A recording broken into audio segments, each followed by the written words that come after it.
खाना खाते वक्त कभी भी सूखी रोटी मत खाइए। हमें तो कोलेस्ट्रॉल है, हमें तो स्टंट डला है, हमें तो पतला होना है, हमें तो डाइटिंग पर है, डॉक्टर ने घी मना किया है।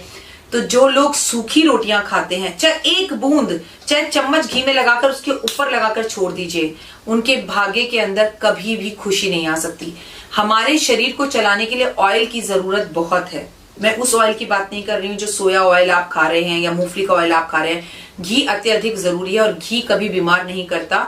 अगर वो असली गाय का घी हो, असली गाय के दूध का बना हुआ घी हो, या वो असली घर का बना हुआ घी हो। घी अपने खाने में, अपनी रोटी में जरूर लेकर आइए। चाहे तो आप रागी की रोटी खाइए, लेकिन उस पर घी की एक बूंद जरूर होनी चाहिए।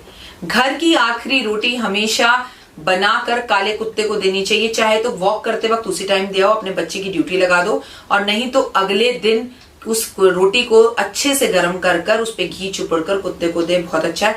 अगर काला कुत्ता मिल जाए तो राहु केतु आपका सही हो जाता है, कालसर्प जैसी तकलीफों से आपको निजात मिलती है। और ना मिले तो आप कभी भी किसी भी कुत्ते को वो रोटी खिला सकते हैं। और कोशिश करें कि पूरे हफ्ते में एक बार अपने घर की बनी हुई 2 रोटी गाय को जरूर खिलाएं। अगर आपके पितर आपके सपने में आते हैं और बार बार आपको अपने साथ चलने के लिए कहते हैं या आपसे कुछ मांगते हैं, तो 5 दिन तक लगातार 5 रोटी बनाकर उसके ऊपर आम का अचार रखकर सफाई कर्मचारी को आप दे दें। आपके पितरों को वो भोजन मिल जाएगा, आपके पितर शांत हो जाएंगे और कैसा भी पितृ दोष क्यों ना हो, उससे आपको निजात मिल जाएगी। तो ये थे रोटी के उपाय जिससे मैंने आपके लिए बनाया, और मैंने आपको बताया कि एक रोटी आपकी जिंदगी में कैसे बदलाव कर सकती है। रोटी, कपड़ा और मकान। पराठे आप खाते हैं क्या? कभी आपने सोचा कि माँ से आप कहते हैं कि माँ खाना पैक कर दो मेरा, तो एक रोटी अलग पैक करवाकर 2 पराठे अलग पैक कराकर ले गए और गांठ को कहा लो खा लो, गरम गरम मूली के पराठे लेकर आए हो। क्या जरूरत है बड़े बड़े हवन यज्ञ करने की, बड़े बड़े दान और भंडारे करने की? रोज भंडारा कर सकते हैं।